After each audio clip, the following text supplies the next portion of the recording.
Good day. This is the making of the John Batchelor Show. My colleague Jim McTague, a former Barron's Washington editor, now a novelist in Lancaster County, joins me. And the topic today, the topic of every day, but we're going to feature it today, is the artificial intelligence world we're living in now and likely to grow much, much more impossible to avoid in near future. And your job, any job whatsoever, any employment, any career, everything we're told is going to change all over again. So I begin by saying that I've been reading these articles carefully and not choosing sides because I'm aware that it's happened before, that all of this that we're seeing now, the tension, the anxiety, the challenge, the great expectation by the government, the worldwide curiosity as to what's going on in name the place, Manchester, Lancaster, Egypt, the American South. What's going on? What is this excitement? Where is this money coming from? Once upon a time, it was part of the Industrial Revolution. Now it's part of the digital revolution.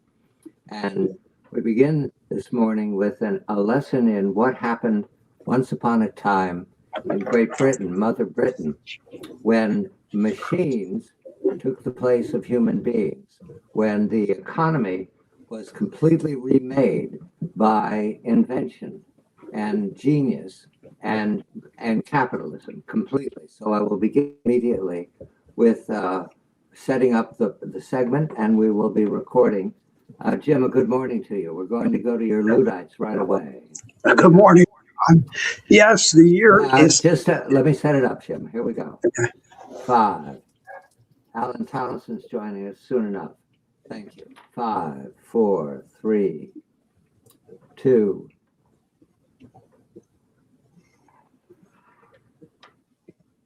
I'm getting background noise. Jim, have you got your mics open? Yes, Jim? No, I'm muted. No. Okay, you're muted now. Unmute. Okay, it's unmuted. Right. I'm getting that sound. Okay, here we go. When you're not talking, try to go mute, non-mute, if you can, Jim. It's very I can. It's easy. Yeah, I'm getting a lot of background swimming noise because you're in a big room. Here we go. 5, 4, 3, 2, 1. I'm John Batchelor, and the topic is the artificial intelligence world we live in and where we're going, which is much more artificial, much more intelligent, much more convenient.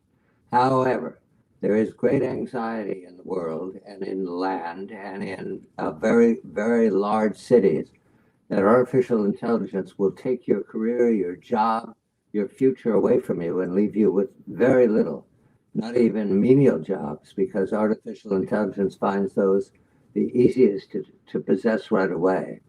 I'm joined by my colleague Jim McTague, former Washington editor of Barron's Magazine, now a novelist in Lancaster County. And certainly, Jim, you'd have to say we can't prove it, but the news from Washington, your previous haunt, of the complete reduction of the staff at the famous Washington Post by a third in one afternoon. I think up to 300 employees of the Washington Post are now without a job. We'd have to say that a suspect here is artificial intelligence in either news gathering or back office activities. Do you suspect that AI contributed to Mr. Bezos's direction to reduce the staff? Good day to you, Jim. Good day, John. I do suspect it because the Post has really been changing direction over the past 2 or 3 years, where it's producing more data-driven stories.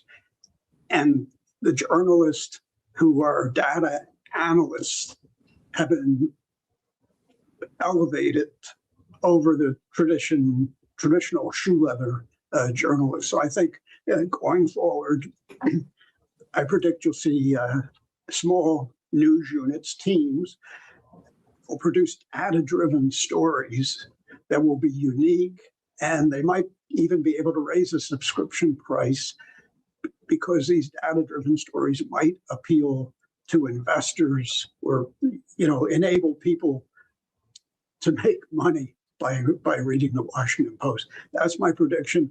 It's partially based on two novels I wrote that predicted the collapse of the Washington Post and the shift to data-driven journalism. Jim, I'm going to interrupt us because I've been apprised that the audio is off in my introductory remarks, so we're going to begin again. This is the making of the John Batchelor Show. Yeah, okay, you're better now. Okay. Right, so I'm going to start all over from the top. We've got plenty of time. We'll be recording again. You had a nice rehearsal, Jim. Well done. And thank you for my colleague for offering me the opportunity to view that I pushed the wrong buttons again. I'm in the green room and not in the Roman Senate as I wish to be, but I don't know how to correct that. So I'm going to assume, because this is not a visual existence, the audio is now corrected properly. And all of the anomalies will stand aside. All right, here we go again, Jim. 5, 4, 3. I'm using a stopwatch that has no AI in it. What do you think, Jim? A revolt already? I love it. I love it.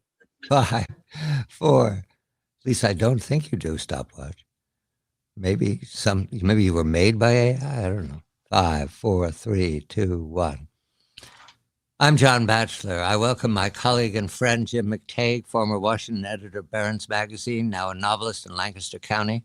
And our topic today and continuing will be the AI world we live in and the one we're going to live in the future, even more AI. There's no going back. We've crossed the line. And what does that mean for our careers, our jobs, our self-opinion, the opinion of our neighborhood, what we've devoted our attention to since childhood? What does AI mean for us? There are many articles to observe in present day, and we will attend to those. But my friend McTague is going to take us on a journey in history because it is possible to accept AI as we've all been here before.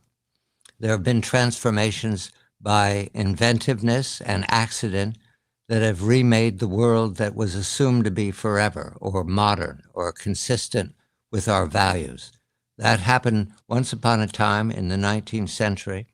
It's happened several times in the 20th century. We should be used to it by now. The television, the radio, then the television, and now online communication, which is what we're doing now. But Jim's going to take us to a moment in time that was violent. Before we go there, Jim, the suspicion I've had since the news came in from Washington, your old haunt, of the reduction by 1/3 of the staff at the very famous Washington Post, the suspicion I've had is that AI has contributed to this decision by Mr. Bezos, who owns the Post, to reduce the staff. It's not a money-saving opportunity for him. For heaven's sakes, how rich can you get? There might be politics in it. That suspicion was raised in many of the blogs I saw. But at the same time, writers summarizing the news or taking the news off the wire and rewriting for the local people, that's good journalism. That's international reporting. You can't be in Beirut every day. So do you have any reason to believe this is not AI contributing to the 300 terminated jobs? Good day to you, Jim. Good day, John. No, I think it is AI. I've noticed a change in direction at the Washington Post. I'm one of the few people in the country that actually subscribe to it. And over the past 5 years or so, it has become more data-driven. It has journalism units composed of people who are trained in data analysis, and they produce these wonderful stories, doing surveys of trends in politics. And I think Bezos is taking the paper further in that direction. And so it eliminates the need for an old style newspaper. He's going to, I think, change the entire content of the newspaper, again, emphasizing the data side. And AI will be doing a lot of the number crunching.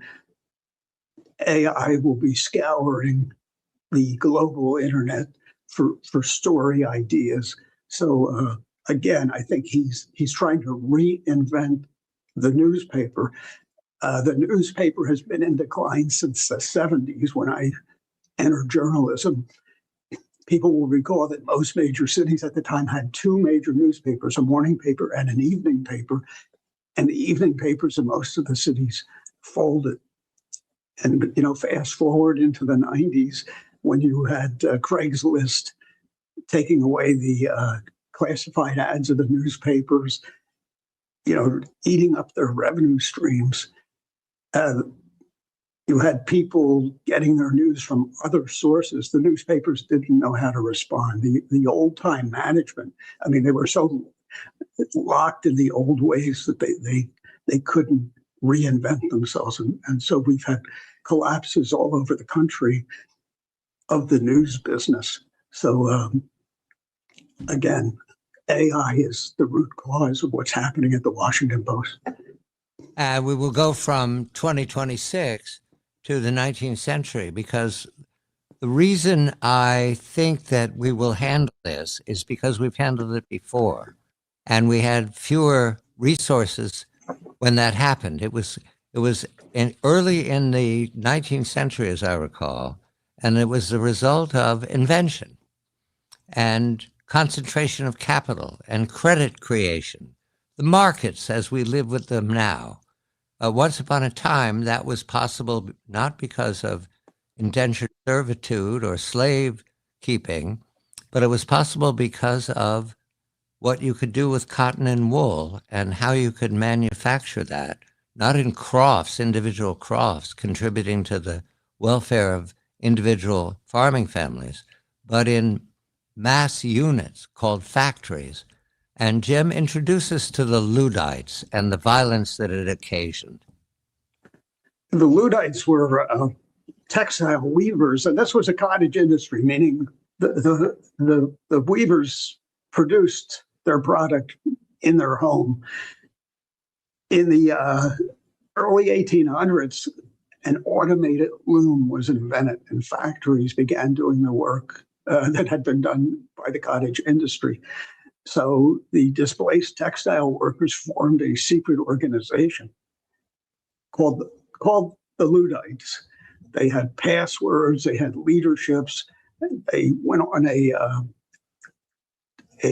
rampage of vandalism, destroying machines primarily in 3 counties in England. The British government responded very badly. They surged 12,000 troops into the area, suppressing all social activity in those counties. They passed a law that demanded the death sentence if you damaged a piece of industrial equipment. They had mass arrests. In 1813, 17 Luddite leaders were hung, and hundreds were sent to Australia. In Parliament, only one voice rose to protest this. This was Lord Byron, the poet, who said these people are starving, and we're responding by hanging them. I mentioned this, human personalities have not evolved. We're pretty much the same as we were in 1812 and 1813. You see a popular uprising in Minneapolis over the search of immigration police to that city. It shows you how volatile our society can be, and when there is mass displacement of not only skilled workers, but as you pointed out earlier, workers on every level. Excuse me. There's bound to be a massive uprising unless we take steps to create some kind of a social safety net to anticipate this. In other words, we might be reorganizing right now as you and I speak about it. There might be, I'm noting that would be a good category to fit in this article that appeared at the end of January in London, the Financial Times, a new term of art, which probably will enter the English language via the dictionary. The question is asked, workers are friction masking to resist AI. Real-life meetings, in-person hiring, and learning skills from scratch. Are you engaging in these matters? That might be the future. Intentionally inconvenient. It hadn't occurred to me, Jim, that joke I made about my stopwatch this morning. It is inconvenient to have a separate item that you can misplace that isn't connected to my digital system. Inconvenient. It could all be in one place. But for some reason, old-fashioned me prefers a stopwatch because I can watch it ticking over there and it won't go down if the electricity fails. It just works. It's not convenient to reach over each time. You understand, Jim. I'm friction masking. Let me read a paragraph and I'll ask you if you do this already.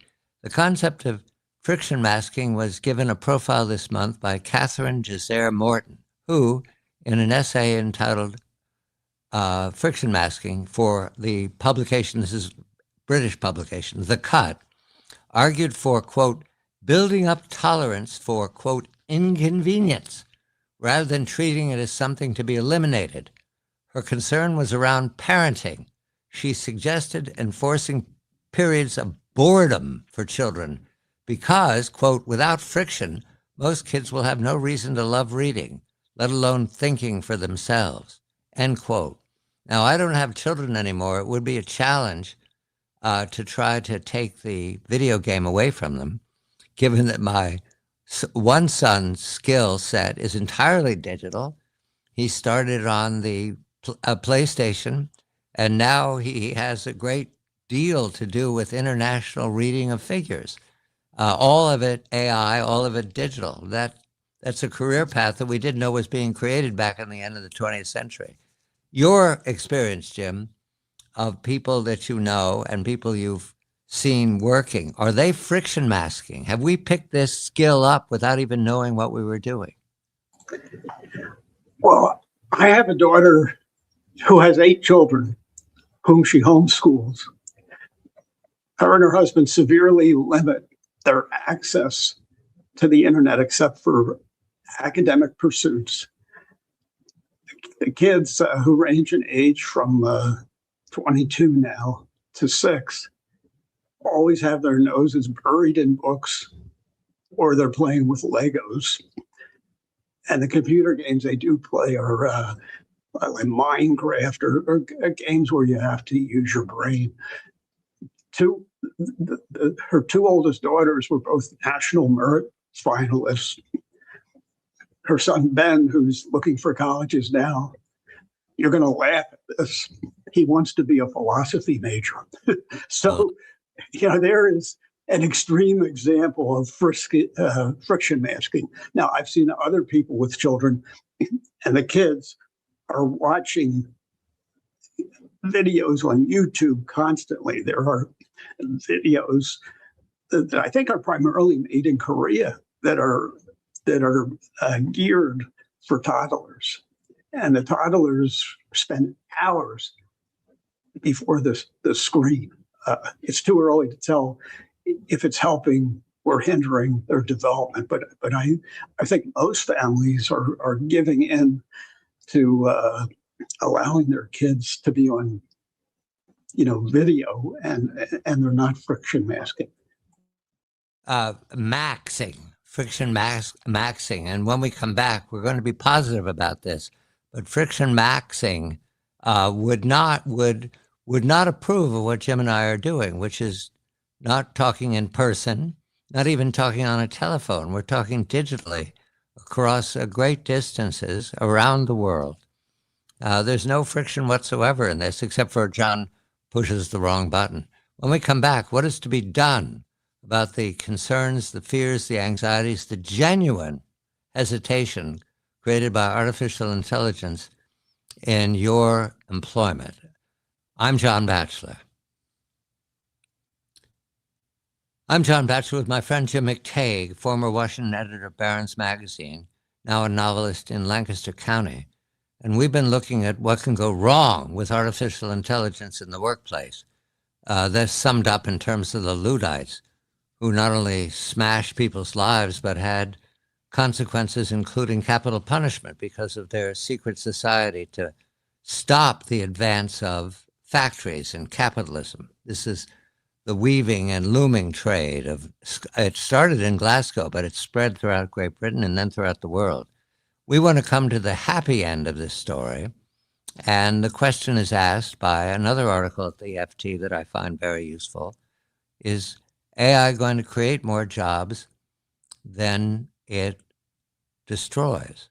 And Jim, we have to entertain the fact that I gave the example of my son, but certainly all of his colleagues at work are endeavoring in a digital universe, something that we did not know existed when we were young in our 20s and 30s and working.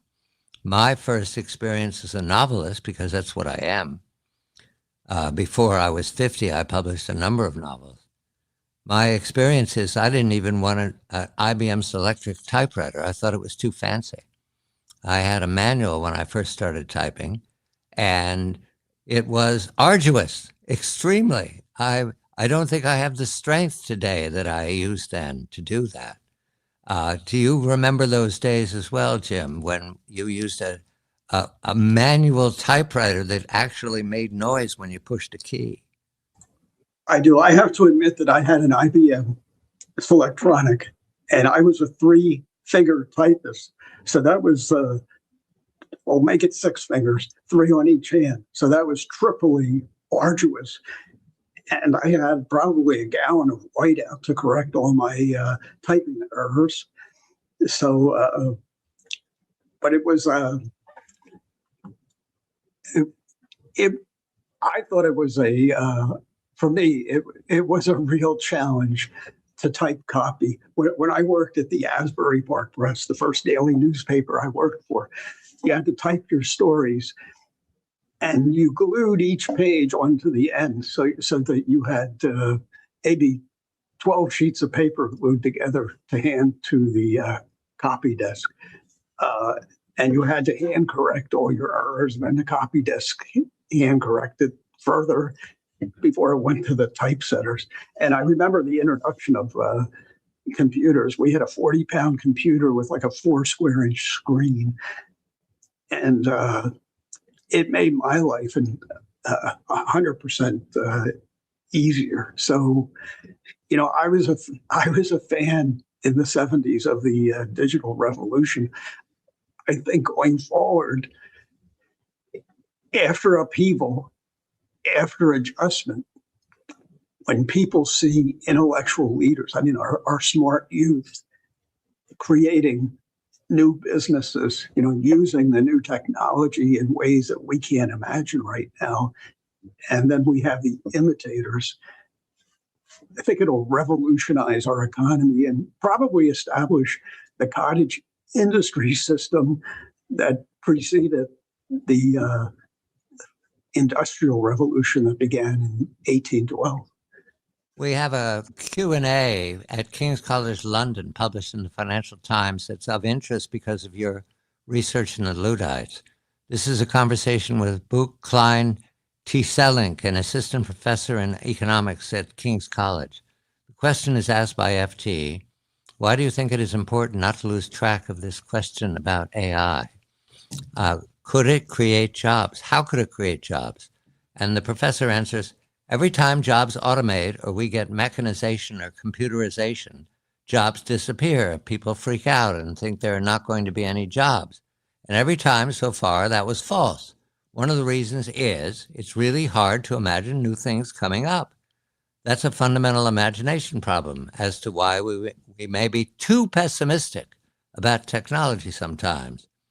He then lists a paper that's been published, found that half of employment growth between 1980 and 2007 took place in occupations with new job titles, entirely new occupations people in 1970 and 1980 wouldn't have been able to imagine. Any kind of programming role, right? Social media influencer, right?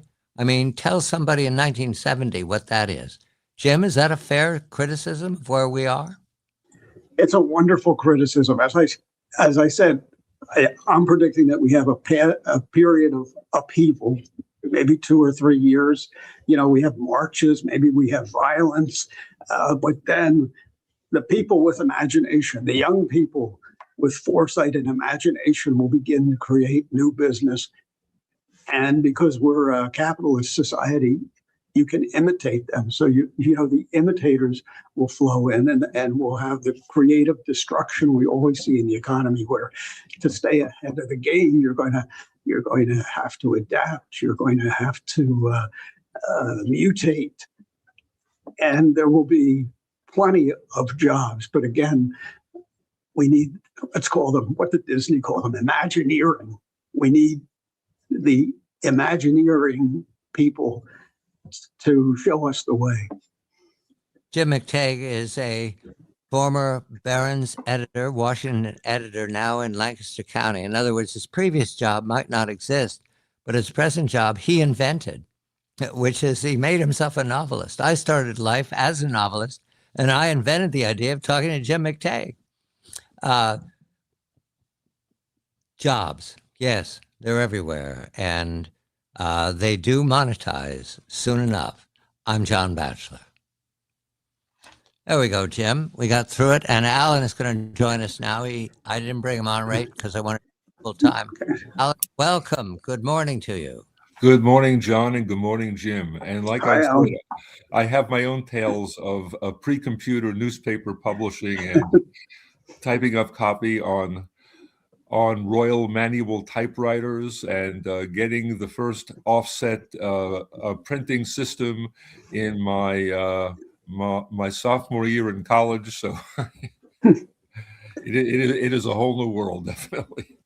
The expectation is that right now is that there won't be a place for us, but of course there was a place for us.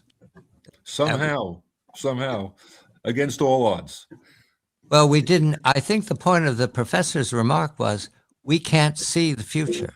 Right. We live into it. Mm-hmm. This concept of friction maxing, in other words, rather than meet somebody on a Microsoft Teams, say, no, let's have coffee, and I have a really good place, and you name some place in St. Louis, right. so that you have to travel to it. An AI can't do that. Right. And so we could come up with a world in which when somebody recommends another job, you'd say, have you actually spent time with them? Right. And there are no limits to the human imagination, or we certainly haven't seen them yet. And we Americans were very entrepreneurial throughout our history. We've managed to create new industries, new jobs, new everything. And I just, for all of our troubles today, I really don't see that changing anytime soon. I'm going to welcome my colleague of many years standing, Chris Riegel, who is my guide on business to business. Chris, I'm bringing you on as if I press the right button. I hope you can hear me now, Chris. Good day to you. Good day, sir. Chris, this is Alan Tonelson. I don't know that you've met before. Alan has been my guide on manufacturing and trade for many years. And you know Jim McTague from last week. And I gather us here together because more and more, Chris, there are now, as I've pointed to you in the past, more articles coming out of Europe about AI taking jobs away and people not having an occasion to plan their careers. And the decision by Mr. Bezos to reduce the Washington Post by a third staff, perhaps it's money, perhaps it's politics, but some of it has to be AI. Do you agree with that, Chris? Completely, John. I think you're at the very early waves of seeing AI have material impact now on professional services. Previously, automation always affected more the labor. Now it's coming into the professional services areas. So you'll see more and more disruption, whether that be lawyers, journalists, accountants, etc. There's certainly more and more points where AI is disruptive. Gentlemen, I'm going to propose we do something I've not tried before, online and live as this is. I'm going to have a roundtable with the four of us to talk about the topic. And I'll begin by saying that a new term of art has been invented, friction maxing, and it extends to children. Take the video games away from them and let them have some boredom time so that they read. And it extends to making a coffee appointment across town rather than hanging out on Teams, because an AI can't go across town and have coffee. Okay, so we'll start there, and then we'll go to the whole concept of AI taking our jobs or not for each of our occasion. Here we go. 5. Thank you, gentlemen. 5, 4. This will be 17 minutes, 2 parts for tonight. First, what is to be done, and then what is left undone that we have to discover. I'm going to present myself as an influencer, guys. Here I go. 5, 4, 3. Boy, is this carrot soup. Woo. 3. No, that's not it. There we go. 3. My stopwatch is being inconvenient, Jim. 3. You stop time. 2. I use a stopwatch, but it doesn't have any AI in it. And so it's very inconvenient. But when the system goes down, it keeps ticking. Now, there you go. A recommendation for the past. 5, 4, 3, 2, 1. I'm John Batchelor with my colleagues, Jim McTague, former Washington editor of Barron's Magazine. He's now in Lancaster County as a novelist. Alan Tonelson, my guide on trade and manufacturing these many years. He blogs at Reality Check. And Chris Riegel, the CEO of Scholar.com, a global technology firm doing business on all the major continents. A lot of it, almost all of it, business to business. So while Jim and I can talk about business to retail, that is the contact with the public, and Alan can go to the business to business and manufacturing, we count on Chris to give us a view of the whole of the planet moving together, because the jobs is a whole of a planet occasion. Artificial intelligence, will it take your job away from you? What is to be done when people are being laid off? You know, because they're no longer useful or convenient. They don't work 24 hours a day. They don't hang out in electronically. They hang out as human beings, and yet you've been replaced. So, Chris, I start with you because the concern that we've touched on for many weeks is now a major item. So much so that in the Financial Times, I learned, they've invented a term of art for it: friction maxing.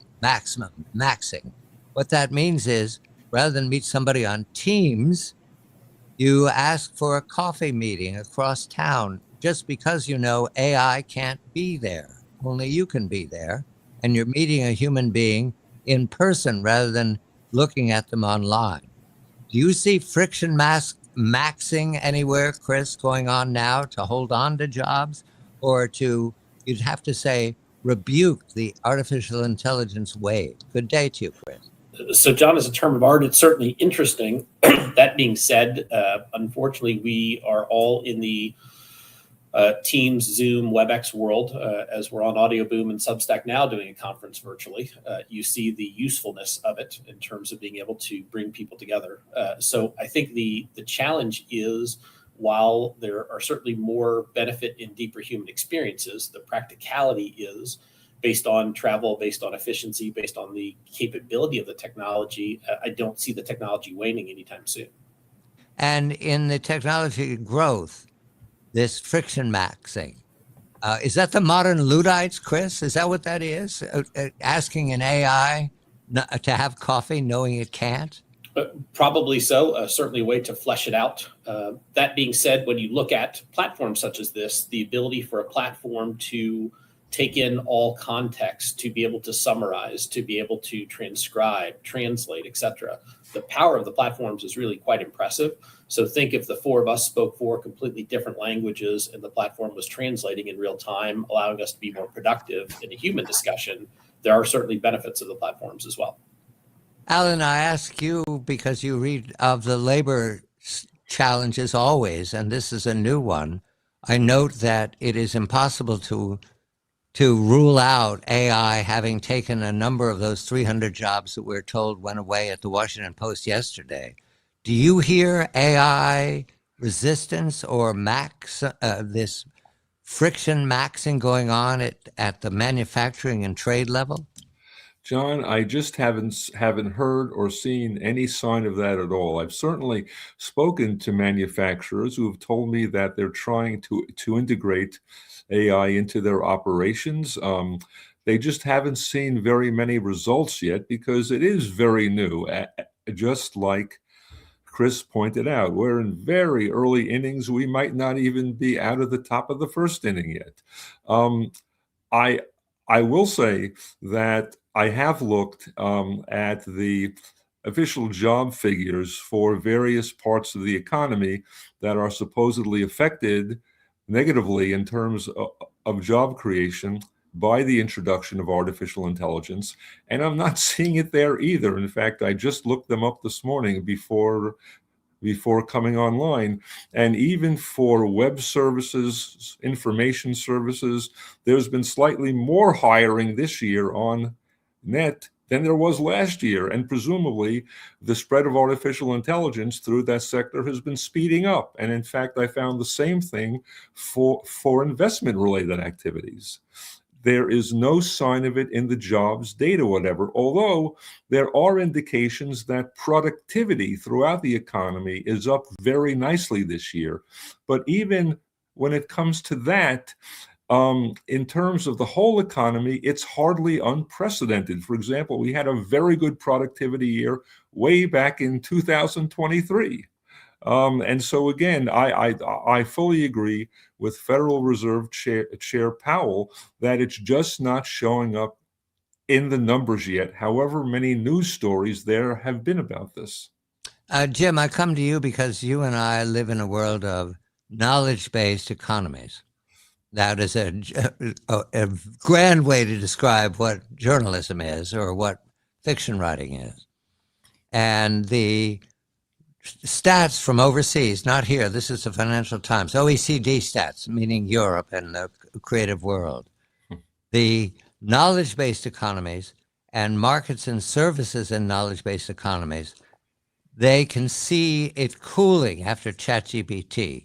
That would be logical, wouldn't it, Jim? That would reflect what we see, what we suspect about the Washington Post. Yes, yes, it would. It's the assumption of jobs by artificial intelligence. Now, here's an irony. People that run Facebook, people that run all the social media sites, have a grasp of human psychology and neurology that is on par, I think, with neuroscientists. So they know how to hook us. They know that humans like to express opinions. They know that humans like to be recognized. But what it tells me is humans also like to be around other humans. So I think at some point, when we talk about Imagineering,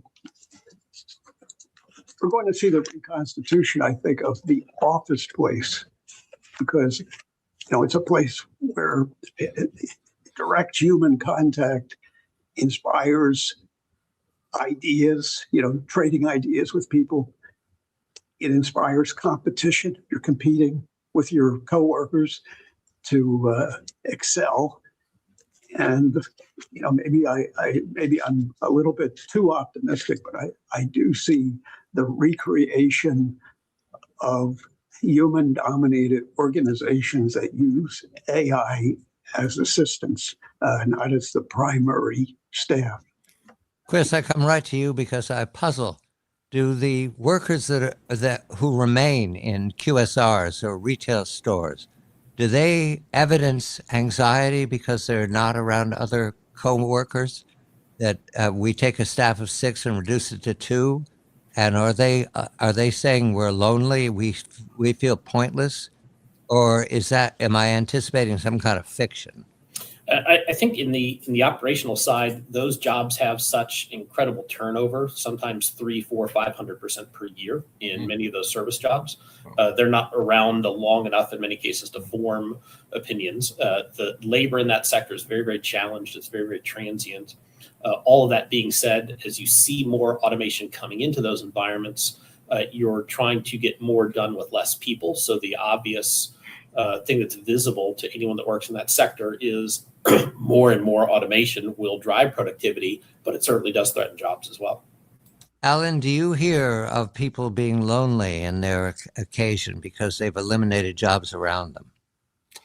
I've heard some folks talk about that. I've heard other folks say that they feel perfectly secure. Again, when you're talking about the entire economy, there's no doubt that there's been a significant slowdown regarding hiring. Firms are just not adding workers on balance like they used to, and that could be for all sorts of reasons, though, including the fact that many, including in fields like information technology, way overhired right after the pandemic. And so there's been some, to some extent, and a reversion to mean trends that I think was really pretty inevitable. Not that the underlying trend doesn't keep going up, but it slowed down rather dramatically. Do you see that, Chris, as a correction of the hiring boom from the pandemic, and that we can't take that out of the numbers yet?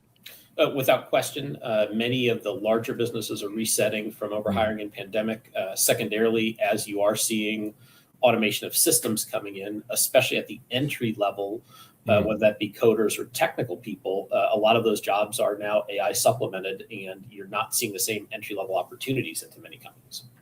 I'm speaking with Chris Riegel of Scholar.com, Alan Tonelson of Reality Check, where he blogs on manufacturing and trade, and Jim McTague, my colleague, who is a former Washington journalist, now a novelist in Lancaster County. When we come back, is this a global concern as well, not just in the well-off European and American states, but around the world, especially what we hear about in new trade deals in India, new trade deals in China because of India? This is very carefully of the opening innings of AI world. There was a popular TV show once upon a time called Westworld. That might have anticipated where we are today. Actors having their places taken by robots. I'm John Batchelor. I'm John Batchelor with my good colleagues, Jim McTague, Alan Tonelson, and Chris Riegel, and we're discussing the AI world that might have already been here in my imagination. When I've read I, Robot by Isaac Asimov, I imagined a world where the 3 laws of robotics were obeyed. Forget that. The early days of we need a human in the decision chain when we empower weapons to fire automatically. Forget that. We move right to AI. So, gentlemen, I turn to some positives here because we already have the recommendation from a professor in King's College London that we're not imagining properly about where we're going, the future. He used the example of a media influencer as a job that 1970 wouldn't have been able to define.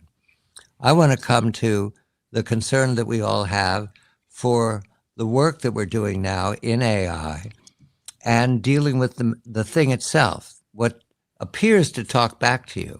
Chris, I start with you. Do you hear people, is there talk at all that the competition with somebody who can, with a thing that can call up data at moment to moment, is that in any fashion dislodging people from their employments? Does that discourage them? Or is that encouraging that you have this resource in your pocket that can answer almost any question? So, John, as with any technology, there are both opportunities and challenges around it. When you see what AI is doing today in creative classes of musicians or actors or others, you go to YouTube, pick an artist that you like, and there's probably from that artist's most famous song, 50 different variations where AI has created complete one-offs of that artist's work. In many cases without any license, any royalty, any preference for the original intellectual property.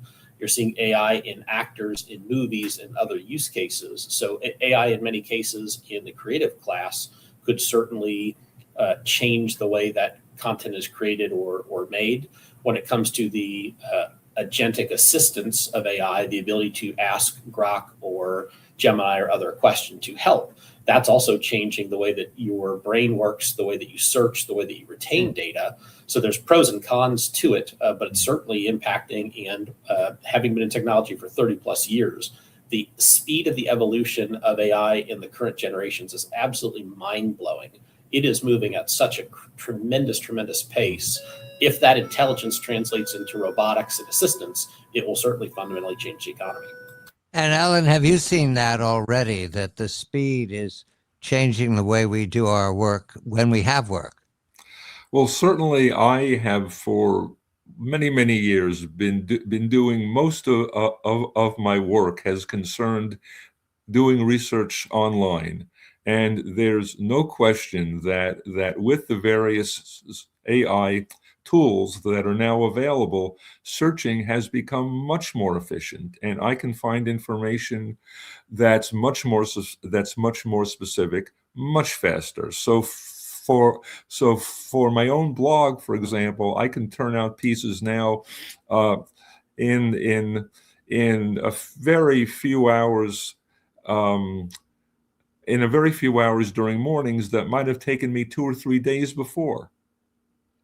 I understand. Jim, have you seen it, the work that, because you are often with the healthcare business, especially healthcare for elderly people, do you see AI every day in?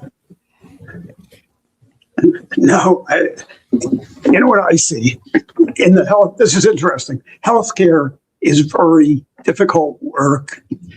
The healthcare workers up here get about $16 an hour. They're working with people suffering from dementia, old people who have severe mobility problems. It's a tough job. And what I see among the healthcare workers is what I've similarly seen among tech workers is a fatalism, that their job may not be here tomorrow. People are so worried about continued employment.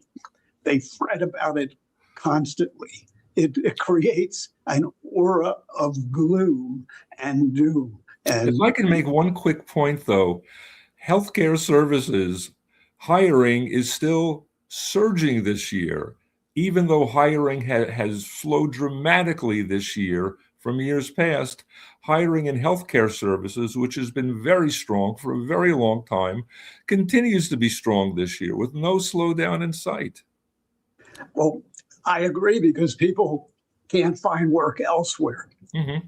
And because of baby boomers falling apart, Right.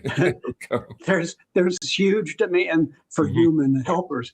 John and I have talked about if an Optimus robot could become a healthcare worker, I'd spend $200,000 for one instantly, because it costs $100,000 a year or more to take care of a loved one right now in an assisted living facility. But I think it'll be decades before a robot can be gentle enough to work with old people. And so healthcare industry has tremendous turnover too. The best workers I see decide to become nurses. So they go to nursing school and they leave. The remaining workers are mostly high school grads, and they don't have a lot of opportunity in the economy. Chris, overseas, do you see these concerns also in Asia and in Europe, or are we talking about something only America sees? You're seeing it very specifically in Chinese auto manufacturing, where the amount of robotics in that facility, China is not short of people, but the levels of automation that are in those factories translate to much lower product production costs. And you're seeing these hyper efficient factories. So I think even in very advanced economies, the use of robotics in factory environments does not necessarily go towards pure labor, but goes to pure cost and the ability to run much more efficiently. And those who are not being employed because the robots or the AI is doing their work for them, do they have opportunities for new employment, or are we talking about the youth unemployment of China and India? Certainly youth unemployment and lower skilled roles are more and more discarded, unfortunately. And that's also true for entry-level jobs at all levels, including knowledge-based. Is that correct? Absolutely. Alan, do you see that, the entry-level jobs for young people where the industry is automated, well, AI'd? Do you see those numbers softening? Unfortunately, the official government data doesn't do it doesn't go that granular, so it's really hard to tell. I would like to make one point, though. I think we might be conflating three developments that are closely related but not identical. One, using more automation in business activity, generally speaking. Second, using robots. And third, using artificial intelligence. They're very closely related, but they're not the same thing. And just for one example, GM tried to use robots to increase its efficiency versus Japanese competitors, in particular, going back to the 1980s. And it found out that it's not simply enough to stick some robot on some assembly line replacing some union worker. You have to figure out how to use that robot efficiently. And we also have to remember, again, really quickly, U.S. manufacturing has been very capital and technology intensive for decades now. Decades. Alan Tonelson, Jim McTague, Chris Riegel, The Scholar Report, AI, ? I'm John Batchelor. I had to cut you off, Alan. You went way over. Sorry about that. My voice didn't come. Thank you, gentlemen. This is yet another adventure in doing this live. Pressed the wrong button today. Oh, gosh. Hey, John. Yeah. John, when are you going to replace us with AI? Right. Well, I'm thinking you're going to replace me with AI because I pressed the wrong button. There's so many buttons on. I'm complaining. Who is Lucian Payne 9552? I have no idea. I have a message here. It says audio not good today. Good. Oh, I corrected that. That's why I started over again, Jim. Oh, okay. I was in the wrong studio. Who knows? They invent these terms. Chris, thank you. Alan, thank you. Thank you, guys. Great meeting you, Chris, and have a great rest of the week. Thank you. Thank you, Chris. Alan, just a moment. I wanted to question you about these labor numbers you're seeing. Mm-hmm. The concern I have for labor is that right now we're told there's onshoring going on. We're told there's investment pouring into the U.S. Negotiated by the Trump administration. Do you see it? Or is that all prospective? It's mainly prospective. There was certainly a very substantial factory building boom that started under Biden because of various subsidies of his that Congress passed. So you had a lot of factory construction. It's not finished yet. One thing that's, I think, awfully interesting is, although there has been net manufacturing job loss under Trump 2.0 so far, there's been less manufacturing job loss under Trump 2.0 than there was pre-tariff during the same months under Joe Biden back in 2024. So in fact, there's definitely been a manufacturing jobs recession, but there are some signs that it's slowing down, and I have to think that that's due in part to some onshoring that continues. It didn't start when Trump got inaugurated, but it's certainly continuing, and it's possible. And I think that it will accelerate. Jim, do you have a quick question about that? Oh, Jim's not with us anymore. Oh. I can't. I must have pushed another button, Alan. I did see him vanish. I did see that. Yes, I didn't bring you on in time.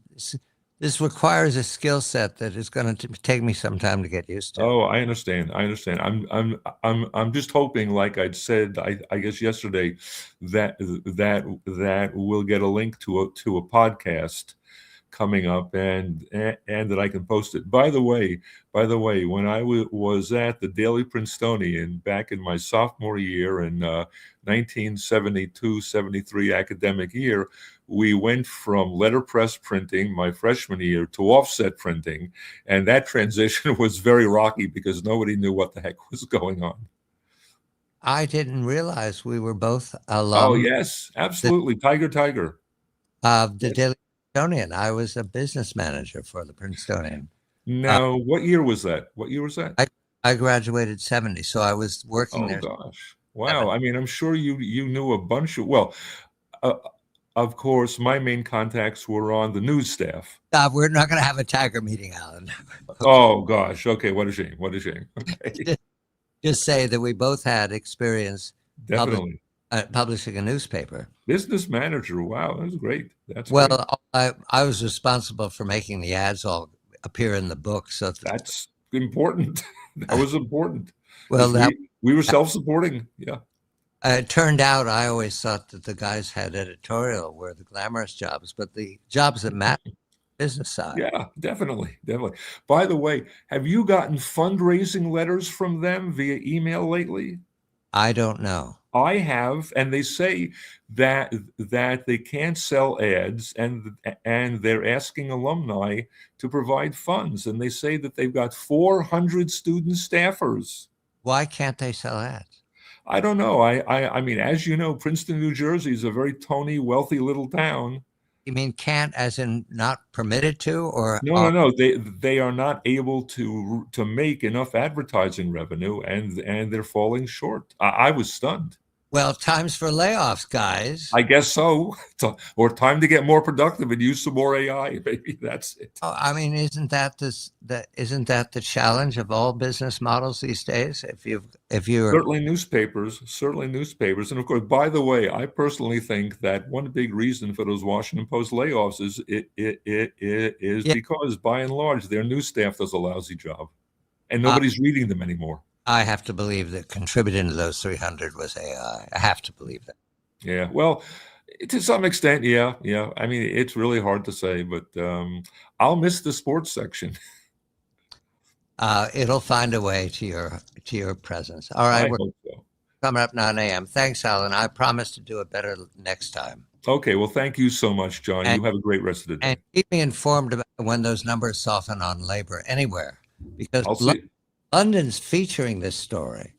Well, And it hasn't come here. Here's the music, Alan. Thank you.